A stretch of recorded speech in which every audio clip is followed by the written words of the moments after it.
Hi friends, Steve Uhlberg here for All at Once, Melodic Fingerstyle. This is the final installment in this live series of classes, and we have been spending a few different weeks developing some songs from the first idea through what are some arranging possibilities that take into account where they are on the instrument and what key we're in and those kind of things. And today I want to start off by showing you, here is the shirt my son gave me for Father's Day. If you're a guitar player, you get it, right? I wanted to wear it for this class just so you could celebrate too. So this is a tune that I wrote just for this purpose. It's called Jug Bander. It's kind of an homage to the jug band traditions. And what we're going to do is go through 4 different variations that let us take step by step how we can address this tune. So first, let me just play the first one for it so you can see the first themes that we're working with.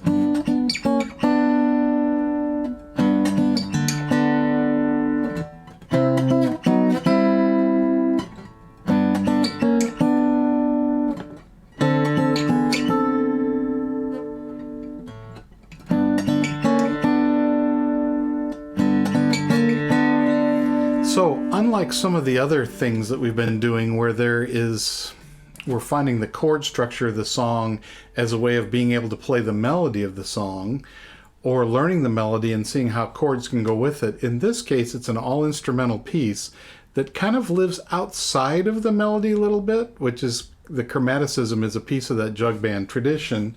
What we're doing is we're taking half steps as kind of the sentimental journey idea, da da da da da da da da da da, or you are my sunshine, my only sunshine, those half step kind of things. And the melodic phrase happens on the B and the G strings with fingers at the 3rd and the 4th fret.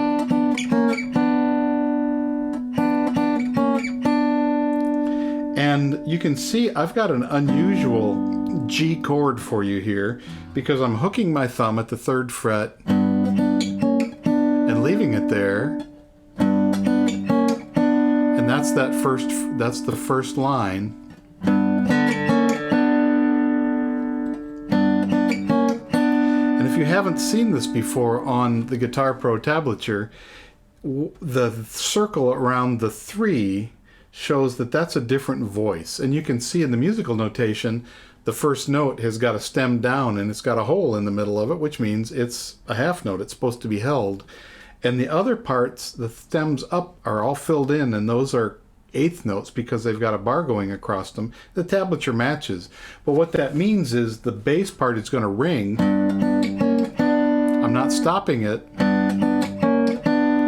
which is why I'm using my thumb as a way of getting there. Then this is a sequence, and it's where I'm using the A-shaped C chord, A-shaped bar chord, but in the C position where my bar is at the 3rd fret, and I'm using one finger, my ring finger, to lay flat across the other strings. If you're someone who uses 3 fingers plus the bar, or the flat string plus a pinky, you're going to have to figure out how to do that your way. I'm using my 3rd finger is covering all 3 of those.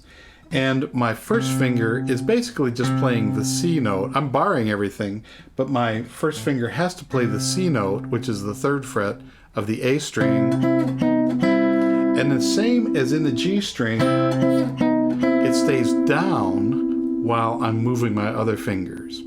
Now I said this was a sequence. It's a sequence because this motion, they're similar to each other. I just started in a different location. In the first place, I started at D and B and went to the half steps below.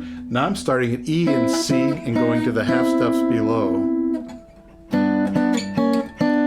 That's the first line. Now the second line.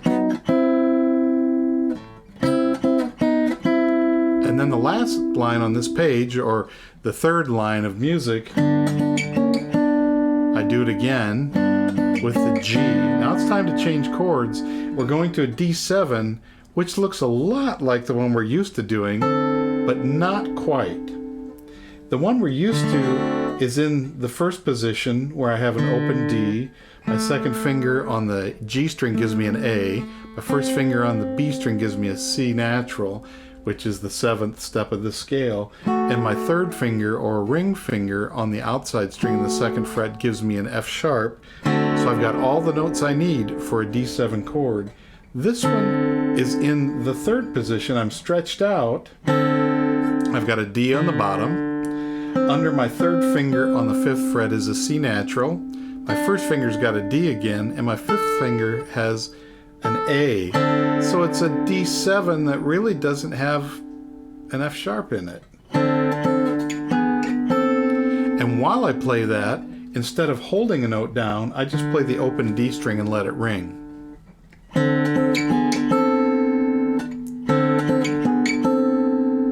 And as I'm moving my 2 notes down, I'm leaving my 1st finger setting down, so I know where I am.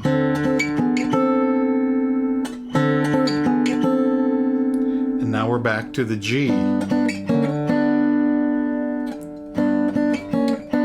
Now, of course, this can become something more than this. We're using 3 chords as a way of describing this kind of motif and developing it.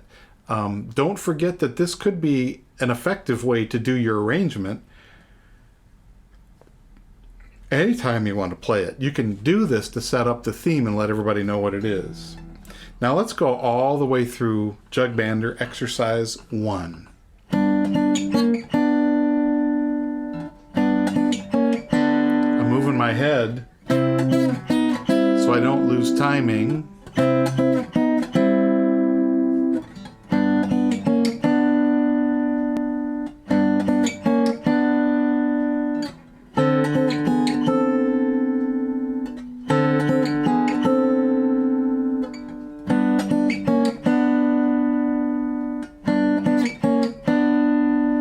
Now we're going at quite a relaxed pace. As the timing says right here, we're at 88 beats per minute.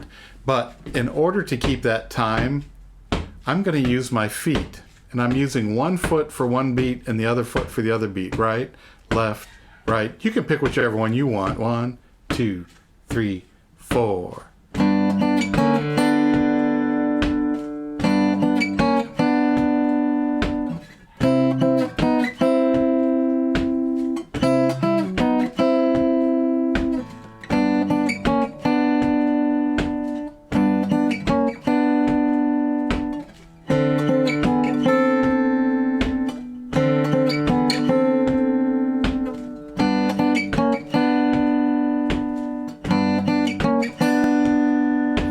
Now, as you're doing this, you might find that this pinching and doing some strings and not doing others, it's a lot different than when we're doing the patterns that just cover a lot of strings. We're being very particular and precise about where we're playing. And it might, move you to a new place of concentration in your brain. And that's okay. No problem with that. But what we want to do is make sure that we're getting clear movement as we move. Keep our other finger planted, but if you need to break it up like I did to begin with and just do bum, bum, bum, nothing wrong with this. 1, 2, 3, 4. I keep my feet going because I'm going to need to fill in all that space in the future, and I want to be ready. Here's the D7 chord again, and now we're back to the G chord. 1, 2, 3, 4. 1, 2. Beginning just the high part. 3, 4. 1, 4. 3, 4. 4. G chord. Time for D7.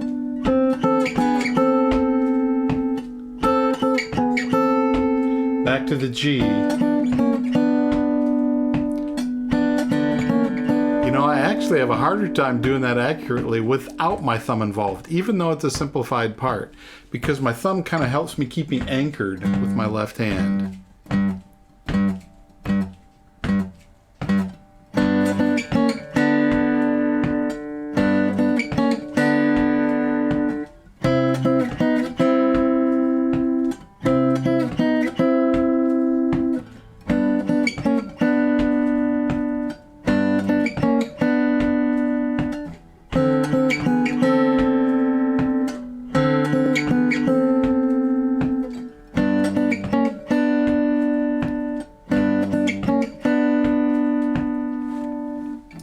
Now, remember, we talked about in the past that it's important to record your progress as you're doing something. It's important to record a bass line so you can see progress later.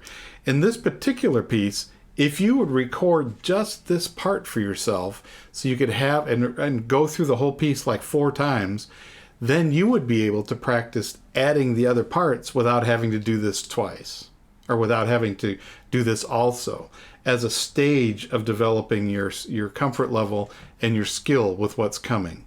Now, you can notice in the music there's a big long space. After I do this, I keep holding the notes down because they tie over to a half note and they're going to the rest of the measure.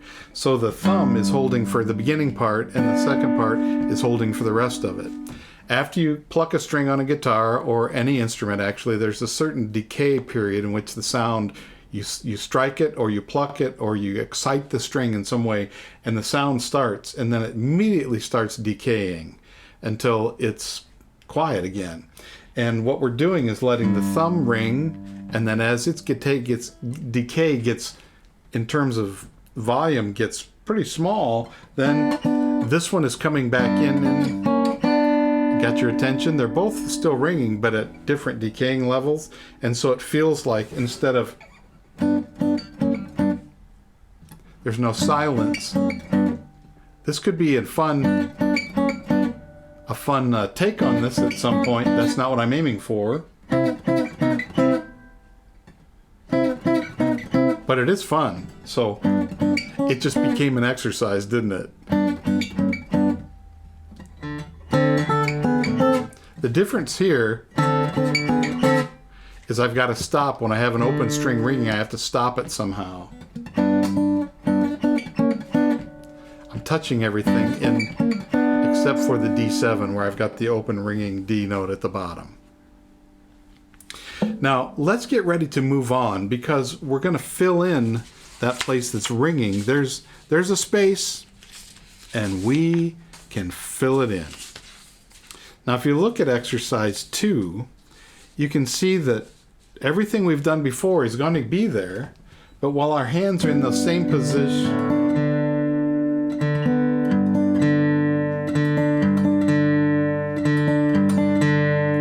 so if you look at just the part that's all stems down in the second half of the measure in the first 2 measures, we've got the part we're used to.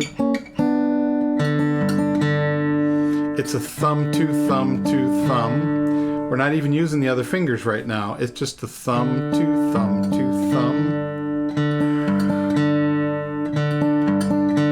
And remember, I'm in the home position, so my fingers on the picking hand are going to be on the strings they're already on. They're going to be first finger on the G, second finger on the B, third finger on the high E, and the thumb is going to play the other things. In this case, it's going between D, B string to the low E string. Everything that's answered is on the B string.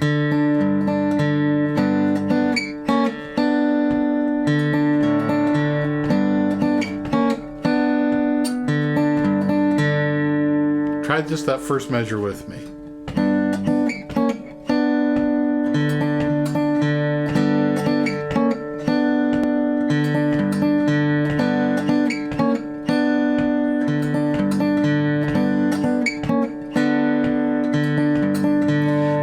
To focus on the first measure, but you know the second measure is just like it. So one way to deal with things that repeat like this is look at the first measure, see there's nothing new in the second measure. I just have to keep my eyes on this one and not get lost by moving to the next one. Now we're going to do a similar thing on the C chord.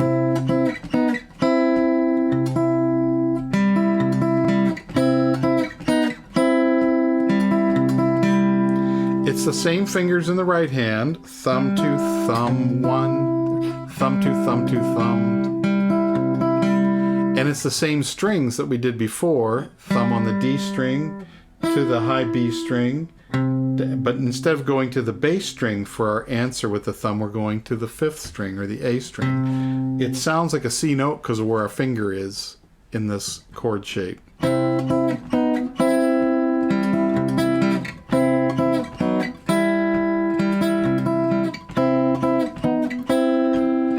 I don't know about you, but this one's a little more challenging to me than the G.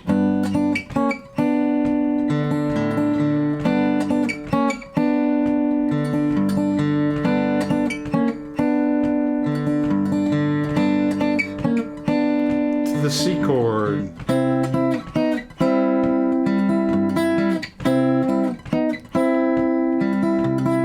Now I accidentally bumped the G that's on the 3rd fret of the bass string. It didn't hurt anything. It wasn't the note I was looking for, but it is a member of the chord.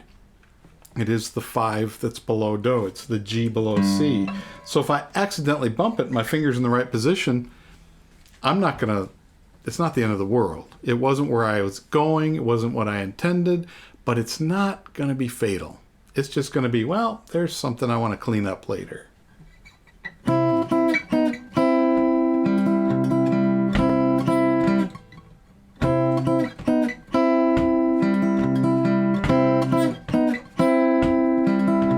G chord. That kind. That A was not part of the chord. I don't want to do that.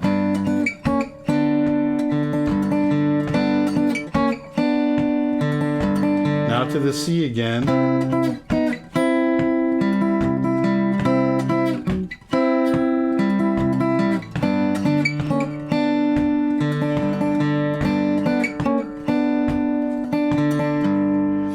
Now it's time for the D chord.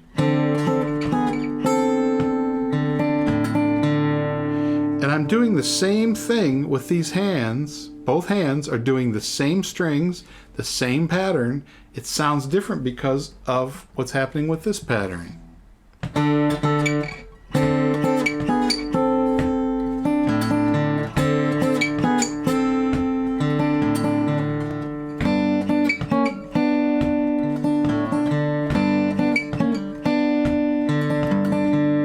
Beginning.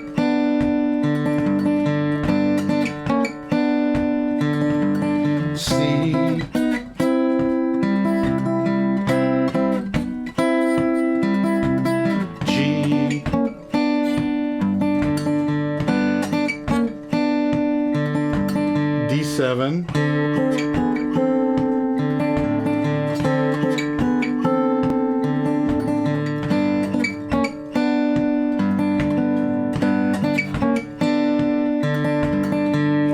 I did some of those in a little different order than I intended, but once again, they're a part of the chord. I'm not going to worry about it too much.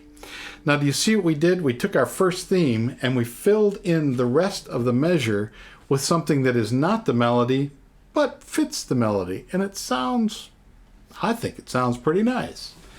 If we're doing it at a nice reduced tempo, but if we'd speed it up, it would even sound nice. 2, 3, 4.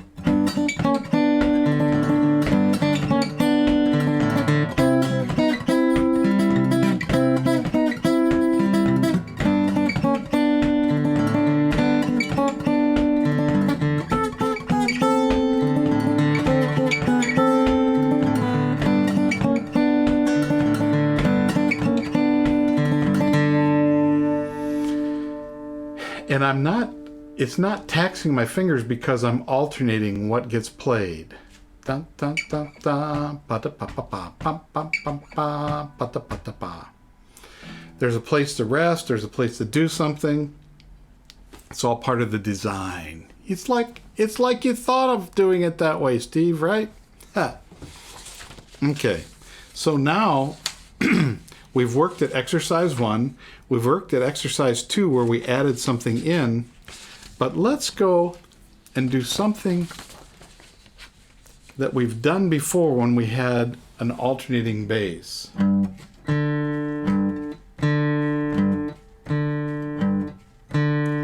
this is something we've done and talked about at my thumb builder exercises in my fingerstyle class here on Jam Play. Has got the thumb moving back and forth, getting used to playing individual notes that are in different places on the string pattern. We're going from the low E string, which is now sounding like a G because of my thumb, to the D string.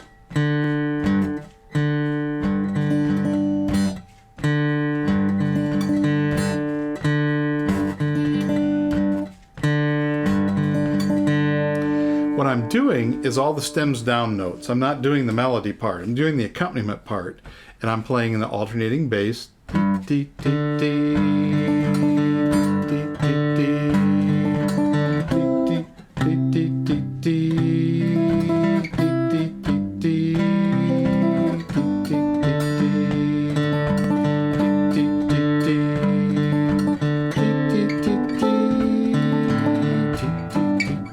oops, another one of those, sorry.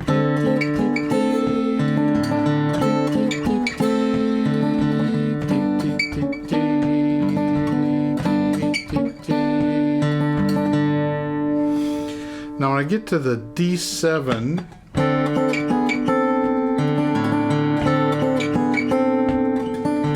and then back to the G,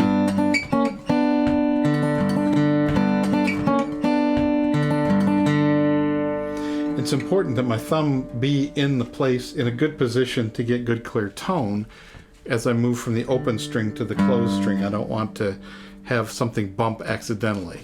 But what I'm trying to do is get my thumb to move when my feet are bum bum bum ba ba da ba ba ba bum bum bum ba ba ba ba ba ba. And then when I'm doing the answering things that are going faster, the fact that I'm using two fingers makes it possible to not seem rushed, because we don't want it to seem rushed. We want it to stay nice and steady. That's the percussive aspect of the jug bands is the piece that I'm trying to particularly pay homage to here. Bum, bum, bum, bum, bum, bum, bum.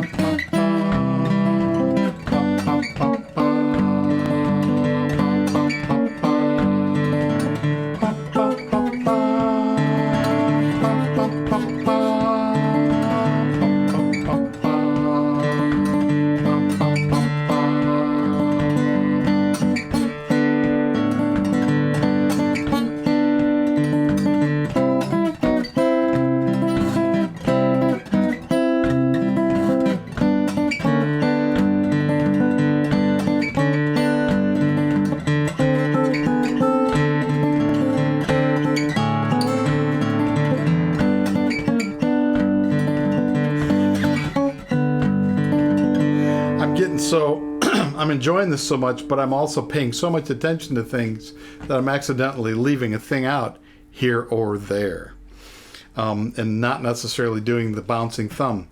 Is it fatal? I don't think so. I would want to clean it up before I'd share this as a performance piece, but the purpose of the exerciser is to help me clear it up, right? You'll notice that in the stems up notes, nothing has changed. We're still doing that same melody thing with these two fingers. These two fingers, first and second, which are on the B and the D, the B and the G strings, until it's time for us to straddle and play with the ring finger and the first finger on the E and the G strings.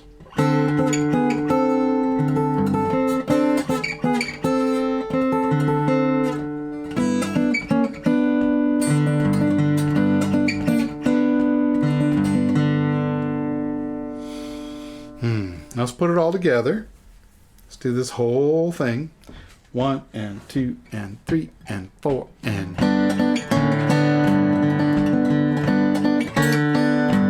C.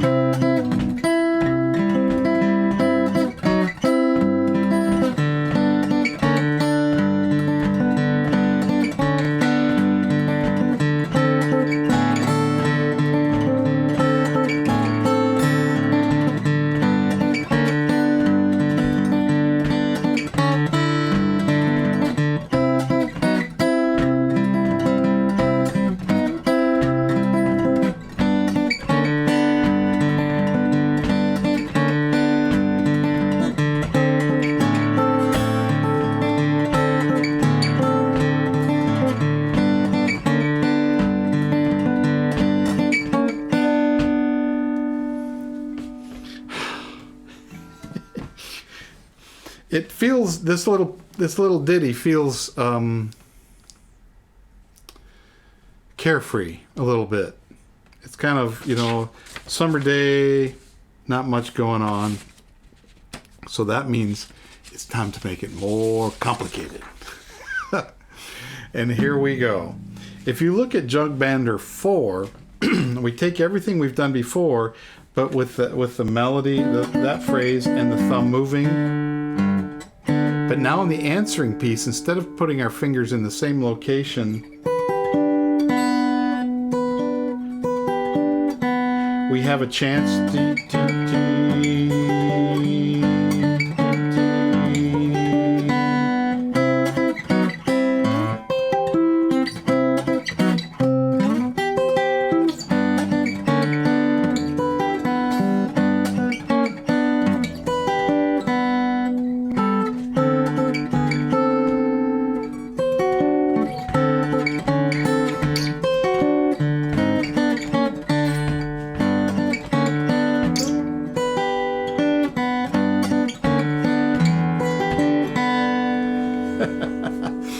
Now, when I originally wrote this down in Finale, which is a music writing program that has a tablature connected to it, but we need this in Guitar Pro for jam play, because one of the benefits of a Guitar Pro is you can play it and you can hear the part you want to listen to, and it has a very authentic guitar sound. So I like Guitar Pro just fine. However, in this particular instance, I'm unhappy with it. So what I've asked Chris and the folks backstage at Jamplay to do is make both the PDF from Finale and the Guitar Pro files available to you. So, and particularly for this reason, we do this chord, and that's a chord shape. In the Finale, I could write the chord shape and put it right over that space where it happens, so I can look and go, oh yeah, here's my G chord shape, here's my other G chord shape, and then here's my C chord shape, here's my other C chord shape, and G, and then my D7 chord shape, and I just think that makes it a boatload easier to play. But Guitar Pro would not let me do that. I read the manuals, I tried everything, wouldn't let me do it. So what I did was, in the place where instead of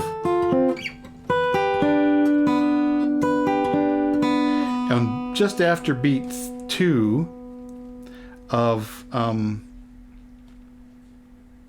actually beat 3, in the first measure you have a 7, 7, 8, 7, which is a D-shaped chord, but when we do it at the 7th fret like this, it creates a G sound. And that's that movable chord shape that we've talked about before. If you play only the strings that you are touching with this hand, you're going to get the authentic chord sound you want. It's going to have all the notes you need to make that chord. And that's what's happening here.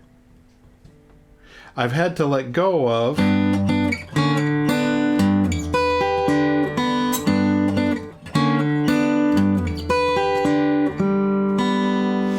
and after I play the notes,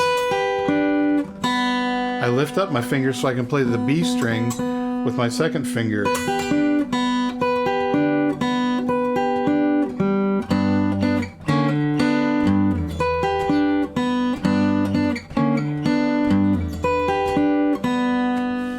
I think it sounds kind of cool. Not too hard to do, but it does take a little bit of quick fingers moving from here to here.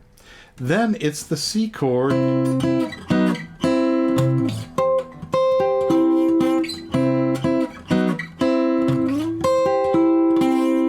sometimes I just keep my fingers down and slide them up.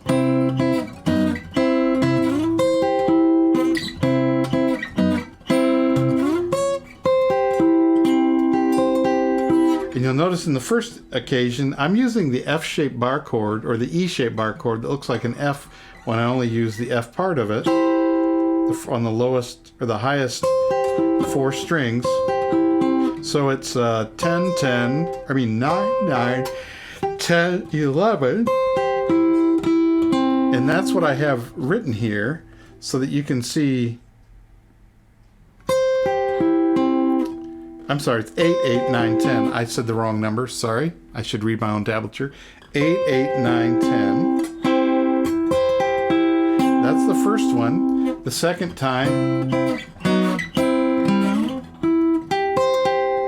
it's the same tablature, same chord position here, but I changed what's going on the right hand just for a little variety. First one.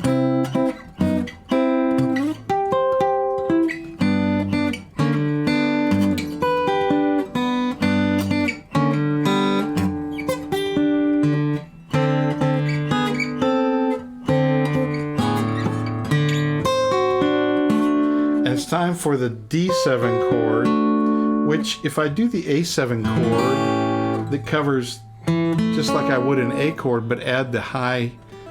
I'm using my pinky to do it.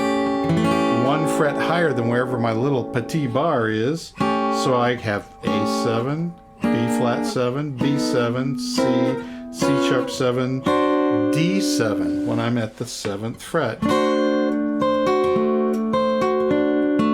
So if I'm at the 7th fret playing a D shape, if I play this A7 shape, that gives me a D7. Here we go again from the beginning.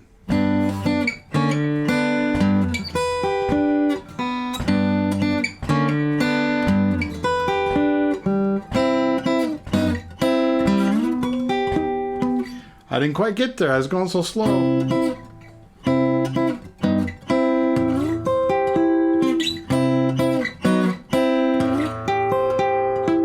Time for the G again.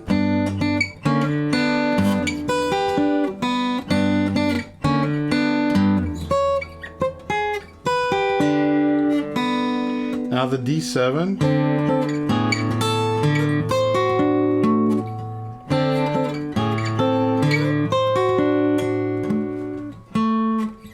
This time we're adding the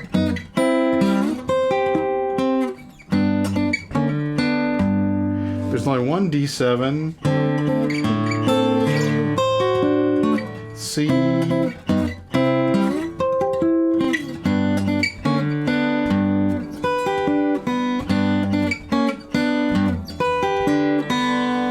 one of the skills to learn as we're playing certain chord shapes is when I can let up and get a free note. And when I'm playing this D chord here, I've got a B, a high B, I've got a G, and I've got a D. But if I lift up, my B string is the next lowest B.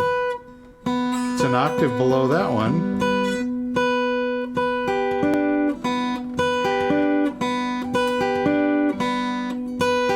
It might make sense to do a little wood shedding there. I don't think it... When I have this chord shape down, I don't know that that's as much of a challenge woodshed-wise. Because I just put my fingers down, but here I've got to remember to lift up, so I've got that B string available. Now that same pitch would be here if I wanted to play the C shape. I don't. But it's there if you want to. And then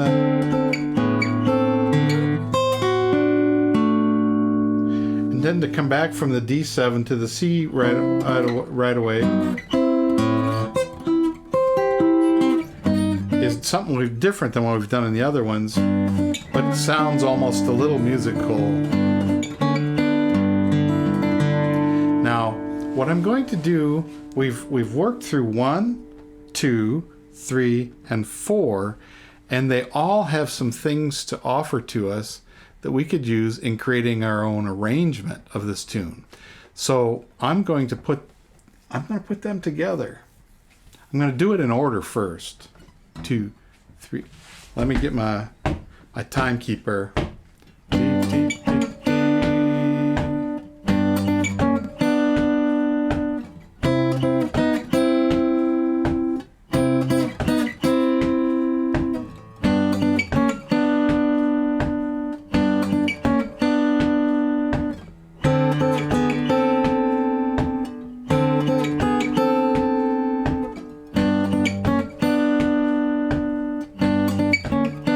we're at the beginning. Part 2.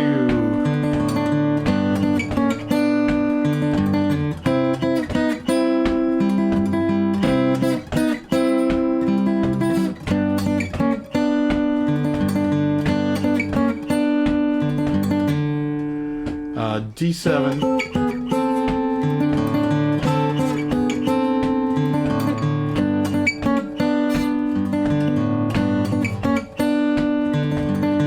Now alternating thumb.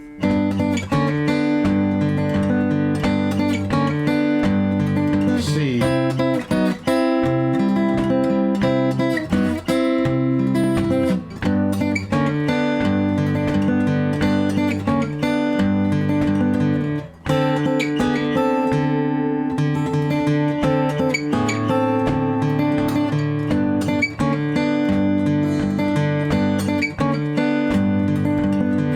Now fourth part.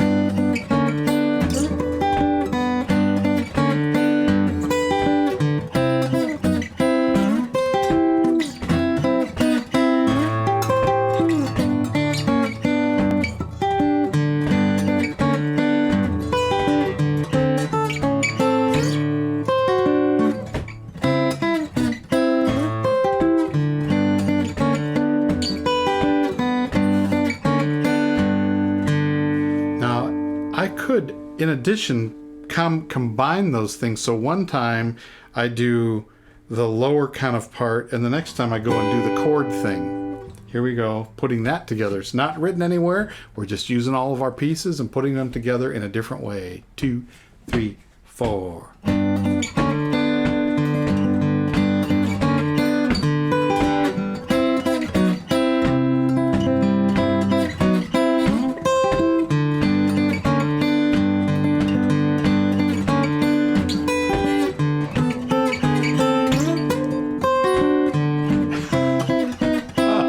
It's good to decide things before you play it.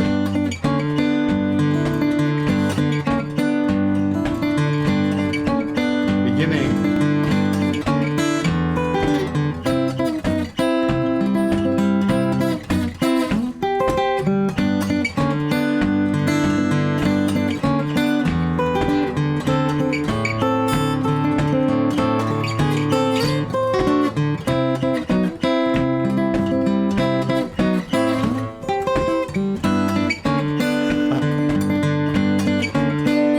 I hope you have a good time with this tune. I've been having some good time with it right now.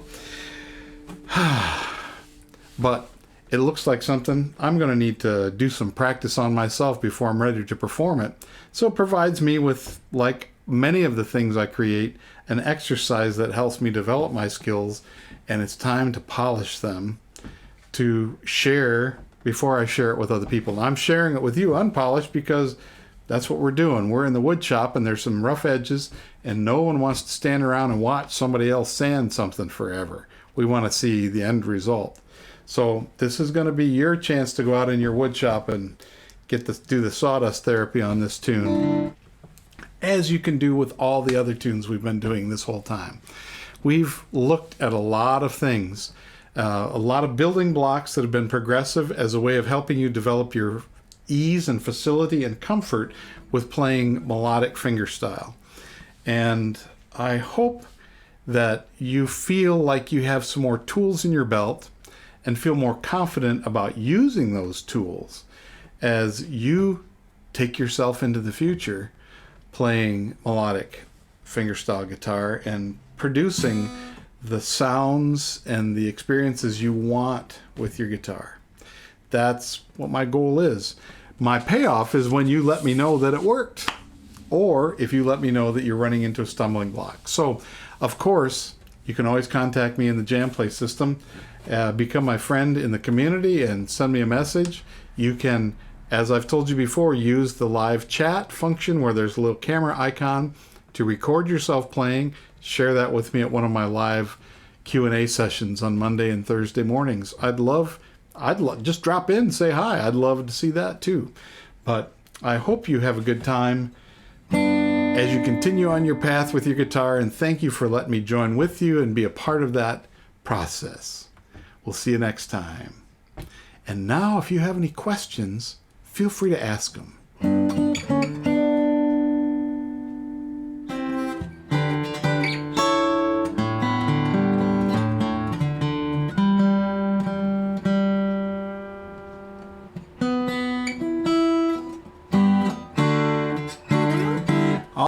Let's see what questions you have that I might be able to answer about this jug bander tune. If you have any, feel free to just write them in.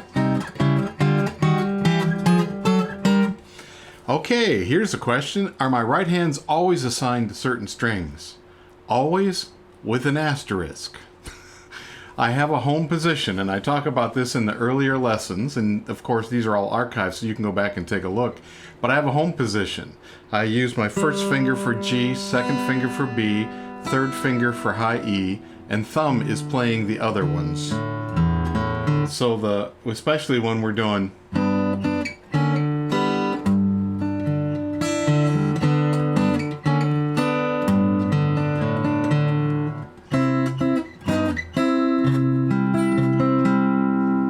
and when we go up higher,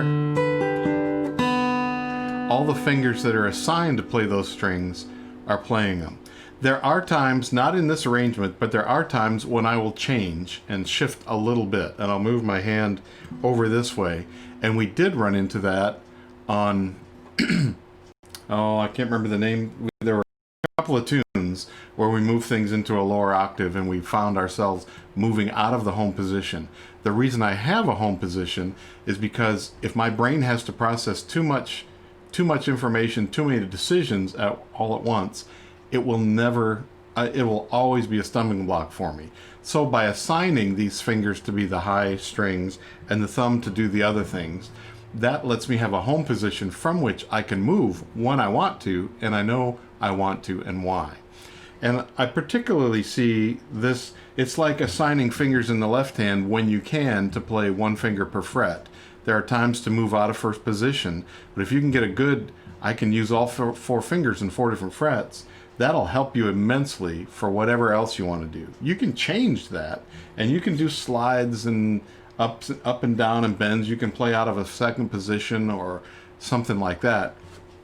But I had a 7-year-old student yesterday who was really just getting used to how her fingers work, and she kept wanting to do everything with her second finger, and so I had to keep reminding her. And fortunately she had different colors nail polish, so I could say your purple finger. So this I recommend. Put different colors on your nails so you can say purple finger is 3 and yellow finger is 2. So that's why I say with an asterisk. It takes away a decision and confusion. Another question, what kind of a thumb pick do I use? And are there others that you recommend? The first word I have to say about thumb picks is I hated them. I never liked them. And Jim Deeming talked about how flat picks were awful and thumb picks were the way to go. And the reason I hated them is because they were so big and thick that every time I clunked and I wanted to be able to strum, it always felt like my thumb was coming out of its joint. When I was going down or up, it was very painful. And so I just didn't do it. I used a flat pick that I could control, and I could decide how whether I wanted to hold it like this or I wanted to hold it with my fingers. Excuse me, I needed to stop that there. And so it wasn't until I found these finger picks, Fred Kelly Freedom Picks, and they had the speed pick, thumb pick right next to it. I don't know if you can see that in front of my head. This is a Fred Kelly thumb pick, speed pick. And you can see this long tab is very narrow and it's got slots next to it. So what that does is the slots absorb a lot of the impact that earlier I found problematic and even painful. And so when I started doing that, it was much easier because I originally played fingerstyle from a classical perspective with my thumb addressing the strings this way. And using a thumb pick means you have to shift your thumb works. And several years ago, inspired by Jim Deeming here on Jam Play, I thought, you know, I'm going to try this and see if this old dog can learn a new trick. I was in my 50s. So, you know, you may say that's a young pup, but you got to know, if you remember back when you were 50, you were pretty set in your ways about a lot of stuff. So I thought, I've been playing guitar since 1973. Let's see if I can learn a new trick. And it turns out I can. And so I shifted how I was using my thumb, and I actually came to like it. I like the other way too, but I like this also. And for it, the thing I gained is clarity with my thumb, because when I used the finger picks on the fingers, I could get good clarity. But even when I used Alaska picks, which are in a lot of my beginning fingerstyle lessons, they were on the thumb as if I was addressing this way, and the thumb was the hardest pick to keep on my finger. It would pop up, or I'd be coming at it a little bit of an angle, and it would never match the clarity of the notes. It didn't match, and now they do. So that's why I use these Fred Kelly Speed Pick. Third question. When I move the chord shapes up the neck, how do I adjust for the bass notes? Well, good eye, I am adjusting for the bass notes, and I am choosing the key that will help me do the most of what I want. If you watch people like Tommy Emmanuel or Andy, I'm forgetting his last name now, or watched any of Pete Huttlinger's videos when he was still with us, Jerry Palmer, all kinds of wonderful fingerstyle players, you can find that they're picking up bass notes because they know what are the notes on the bass strings, the bottom two strings, E, and so it's useful to know the names of the scale, E, F sharp, or G flat, G sharp, or A flat, A sharp, B flat, B, C, C sharp, D, C sharp, D, D sharp, E, and know their names all the way up and down so that you can know how they relate to the chords you're playing.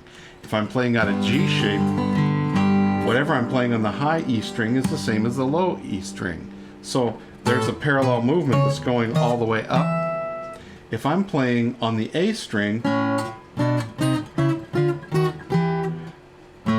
and I want to do that kind of octave parallel thing, whatever's on the second string is going to be 2 behind.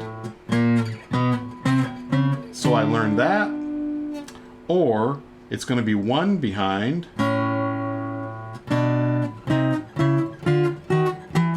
When I'm on the B string. So I learn what goes with the chords that I'm playing, and then I adjust that way. And I'll hook my thumb, as you see in this lesson, because I want a G. Now if I did that with a finger, I'd have to figure out a way to keep a finger down while the other fingers are sliding back, and it just didn't work.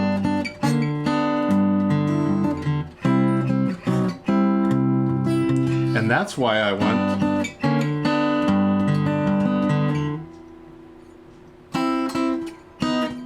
I didn't go to my first idea of what a C position would be. I went to the A-shaped bar chord because I knew I could keep this finger down, and I wanted to go right next door to where I was. And if I went like this, I could get the same pitches, but I wouldn't be right next door.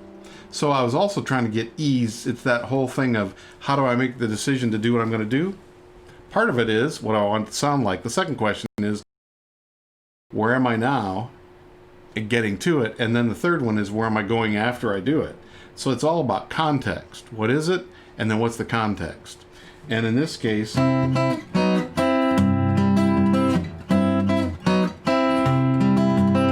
then it's remembering which one do I want to do first. But that's the same thing that goes along with any kind of a alternating thumb position. What chord am I playing? If I'm playing something that low E, I'm going to figure out where my fifth is. So when it's a G chord, I've got to go to a D. When it's an E chord, I go to a B. When it's an A chord, I can go down or I can go up. When it's a D chord, I have to go down.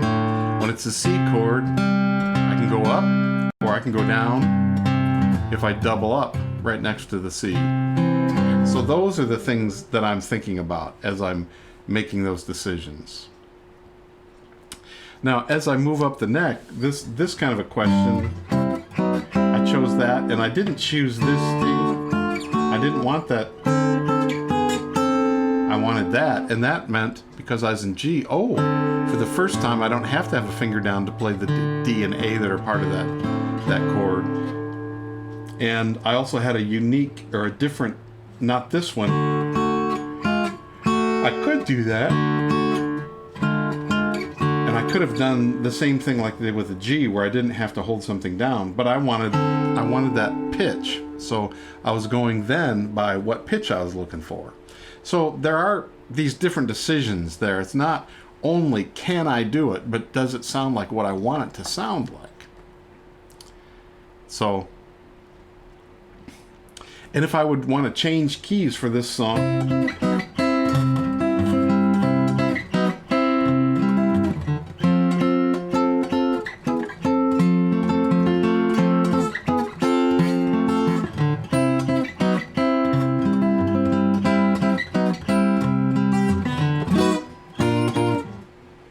let's see, I wanted to see, oh, then I went.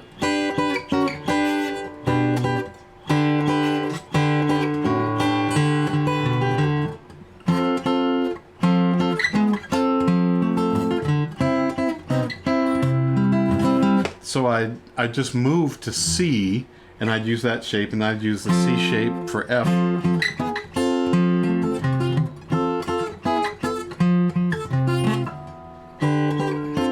And when I get to D, I could do that F shape or the C shape, but because I have